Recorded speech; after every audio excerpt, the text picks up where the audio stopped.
Hello friends, welcome back once again. This is Nagaraj SK, Lecturer of Computer Science and Engineering Department, Jain Polytechnic, Belagavi.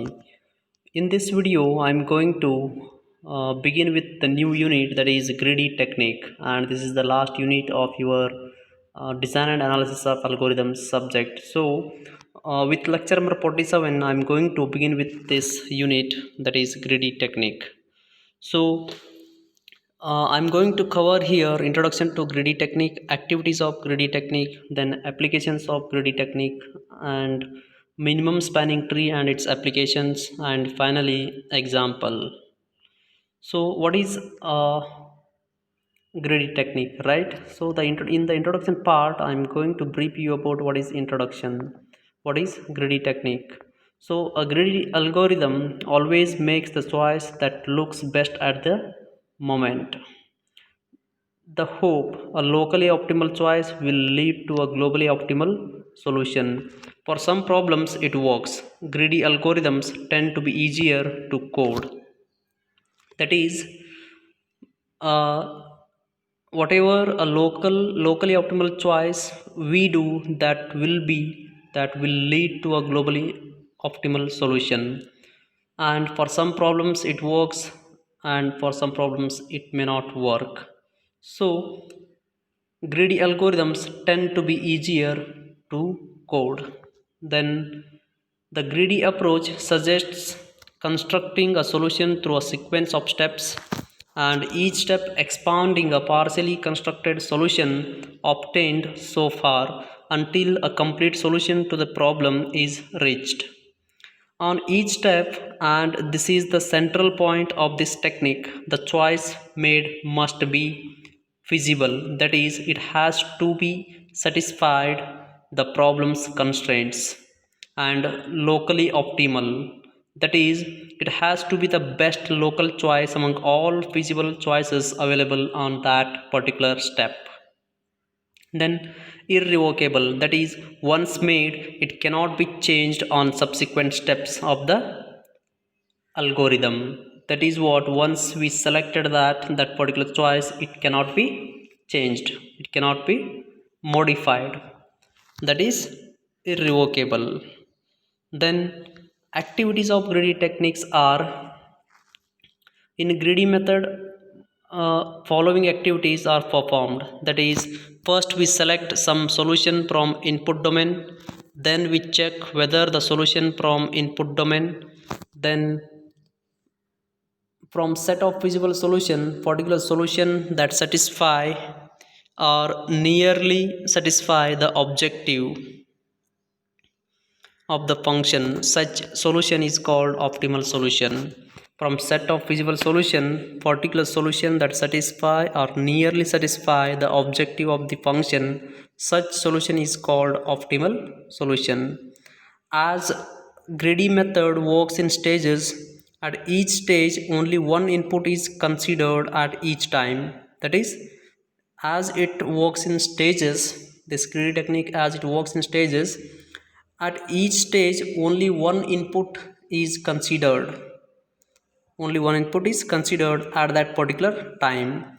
Then based on this input, it will be decided whether particular input gives the optimal solution or not.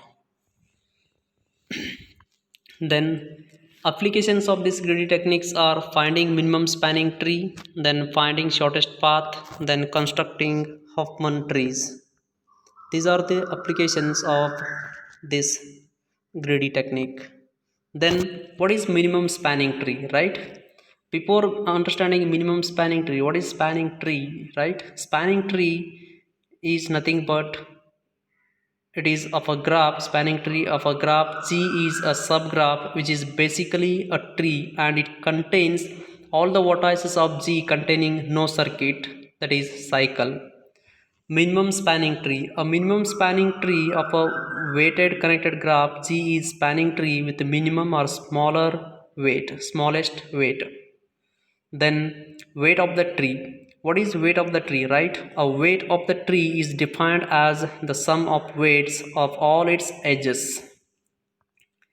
Then example, So I have considered here one example, that is graph Z, which is consisting of 5 vertices A, B, C, D, E, and it is not connected graph. So we have to identify the minimum spanning tree of this. That means we have to visit all the vertices exactly once, and with less costs. So that is the objective of this problem. So graph and two spanning trees, out of which B is the minimum spanning tree. So what is,